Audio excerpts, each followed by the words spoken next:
To say that 2024 has been an up and down year for Sony is an understatement. This has been an absolute roller coaster of a year for them. I mean, they have had some massive successes. For example, Astrobot is probably one of the best releases of this year and could possibly win Game of the Year. Same with Final Fantasy VII Rebirth, which is technically an exclusive, I guess. And then you obviously have the absolute colossal lows like Concord, which is probably one of the biggest video game fails in history. You have the controversy surrounding the PS5 Pro. You have the controversy around Sony coming out and saying that the PS6 is on the horizon and consumers just aren't ready for it, which is so understandable because I am not ready for the PS6 and I think it is way too early, regardless of the PS5 being about 4 or 5 years in its lifespan. And of course, we got to talk about the unnecessary remasters for games that just don't need it, like Horizon Zero Dawn. Why is Horizon Zero Dawn getting a remaster? It literally got a PS5 update. It doesn't make any sense to me. Why is Until Dawn getting a remake? It doesn't make sense to me. That game is already fantastic. It looks fantastic on the PS5. Even on the PS4 edition, it's a whole thing. Sony has so many other IPs they could possibly use for a remaster. Infamous, Bloodborne, you name it, dude. They have tons and tons of IPs, yet they choose to only use the ones that people will like the least, and they only choose to remaster the games that need it the least. Which, no shade to Horizon Zero Dawn or Until Dawn. They're both fantastic games. I'm just saying they don't need remasters or remakes at all. So yeah, man, the PS5 era has been super weird, and as a lifelong Sony fan, I can't help but sit here and wonder what they are doing with the PS5 or, with any of their plans moving forward. So that's what we're going to go ahead and talk about in this video. If you do like the content, make sure to drop a like and a subscribe. It helps me out a lot. Getting into it, I'm going to make this point real quick because I know there's going to be people in the comments that are going to make this point. There is things to like about the PS5 era, and there are a good, decent-sized plethora of games now. I don't think there is enough, but like I said before, we have games like Astrobot, Final Fantasy VII Rebirth, games like Returnal. Like, there's good games, Demon Souls. There's good games on the PS5. There's just not enough. And, they're trickling out at a slow rate, I feel like, and I feel like Sony could do way better, okay? But there is some stuff to like about the PS5 and the PS5 era. I just want to get that out of the way because there is a lot of negativity surrounding it. So now let's go ahead and get into the negative stuff. So let's go ahead and address the elephant in the room, the PS5 Pro and the PS6 being on the horizon. Now, the PS5 Pro makes no sense, alright? It doesn't make any sense. The fact that they would charge $80 extra for a disk drive is insane. All the drive, it's too expensive. It doesn't make a big enough difference, in my opinion, to justify $700. The hardware on it is great, but at the same time, if you're going to charge $700 and even upwards of $800 if you want to play physical games, I mean, what's the point of it, dude? Because the PS5, the normal PS5, in my opinion, is just fine. The performance mode looks great for your average consumer, okay? We need to scale back all of these upgrades for performance just because the average consumer at this point doesn't care. I mean, you can barely tell the difference. I don't even like to play, I don't even like to use ray tracing on my games when I play on PC, just because I want my games to have steady frames and a smooth performance. I want them to play well and I want them to function well, and I feel like a lot of people are in the same boat, okay? I don't want everything to be hyper realistic, man, and I think a lot of consumers are in the same boat, and that technology is cool. Ray tracing, all of that, it's really cool, but it's not practical if it's going to be $700. You know what I mean? And all this AI upscaling stuff, like, I don't know what that means, man. I'm a pretty average consumer. I just enjoy video games. I just hear buzzwords there. That's really it. I mean, someone's probably going to mansplain it to me in the comments. I don't really care, bro. I'm not paying $700 for some AI upscaling when my games already look fine on the normal PS5. And I'm not necessarily against the idea of a PS5 Pro. I mean, we're halfway through the console generation. Console generation usually lasts around 10 years. I know that the PS5 had a slow start, but a PS5 Pro could make sense for two hypotheticals to be true. If the PS5 Pro was going to knock down the normal PS5 and the PS5 Slim, in price, I think that would be completely fine. If the PS5 went down to like $400 and the PS5 Pro was like, I don't know, 600, and it came with a free disc drive so you could play physical media since you're buying a deluxe version of the console, I think it would be okay. I think it would be completely okay. That's just me. Some people might differ with that opinion. I just think that since, it should just at least knock the PS5 down in price to make somewhat sense, because Sony is really overstepping their target market here. People who are nerds about ray tracing and AI upscaling and all of this technology are on, PC gaming. You know what I mean? Like that, they're buying all these graphics cards, they're buying all these crazy parts so that they can do that because that's their hobby. And that's where the PC gaming side of things, like that's their target market, those hardcore, gamers like that. And then the consoles are there for the casual audience. And a casual, audience member, I guess, is not going to pay $700 for a PS5 Pro when they can literally just get a PS5 that basically runs the same games, with no difference. Not gonna lie too, the PS6 being on the horizon makes zero sense, dude.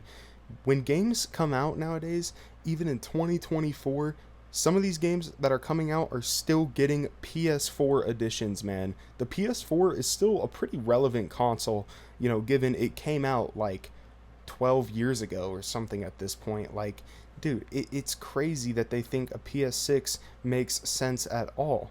Because how much of an upgrade could that possibly be? We have the PS5 Pro, which is all of this stuff. How much of an upgrade at this point in time would a PS6 be if it was to come like 2028, 2029? Makes no sense at all, in my opinion. Just because you're gonna have another PS4 situation, because all the games that are gonna be coming out on the PS6 are gonna still be able to run on the PS5 because the developers have to catch up from, events that happened in 2020. You know what I'm saying?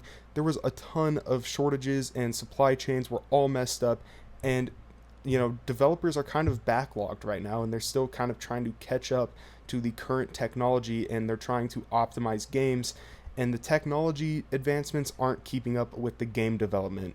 I feel like at some point in time they were on track, and then 2020 just messed up a lot of stuff with shortages and supply chains, and we all know what happened, and PS5s were impossible to find.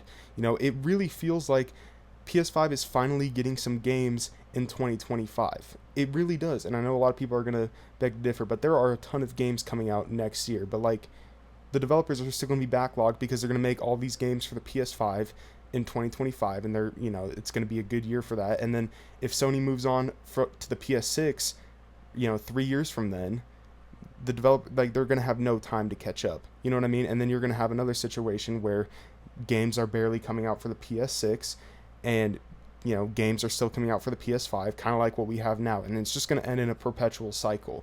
Sony has to know this. They have to, man. And they need to slow down with the technology advancements and let developers catch up to their technology first before they try to push boundaries with tech. And now I'm going to get into the Concord thing. Dude, I can't even begin to understand Concord at all. It makes no logical sense. I mean, this game took like 8 years to develop. It was like, I don't know, something like 800 million to make.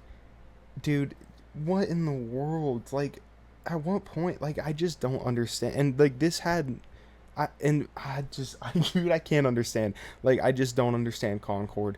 It literally doesn't make any sense, man. For Sony to spend that much money and that much time and that much resources and labor on a project is just flat out irresponsible.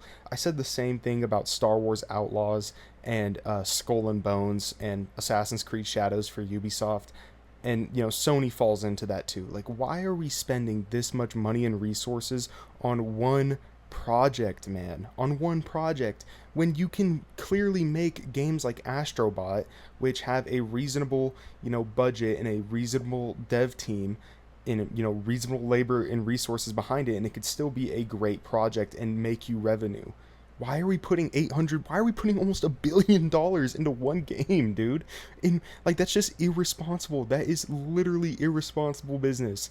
There's no other reasoning behind it. Like, that is just flat out stupidity, man. Now I'm going to go ahead and address another elephant in the room, which is remakes and remasters, which is a discussion to be had about the entire industry right now, because there are a ton of remakes and remasters dropping. And honestly, I'm not opposed to it. I like the idea of remakes and remasters because, once again, in 2020, the industry took a massive hit, as did every other industry. And a good way for companies right now to kind of get back on their feet is remastering their IPs, because they already made the game. All they have to do is kind of restructure it for next gen technology, and they just choose any fan favorite that they have in their backlog, and they can remaster it and they can make a profit on it.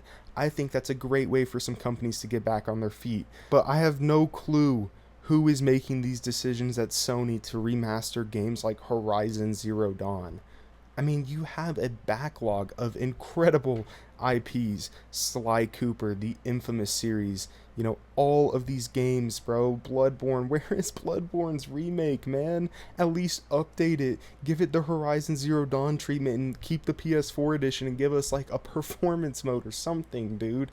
Like, can we please have something related to Bloodborne? Like, dude, I don't understand. It's like they're allergic to money, because I don't know. I really don't understand who's gonna buy Horizon Zero Dawn. Are we gonna get a Horizon Forbidden West remake, dude? Like, I don't understand, man. I don't even want to try to understand. I just genuinely don't know who is making these decisions. It just makes no logical sense. Infamous remakes or sequels would go absolutely insane, by the way. The sales on Infamous remake or an Infamous sequel would be through the roof. Through the roof.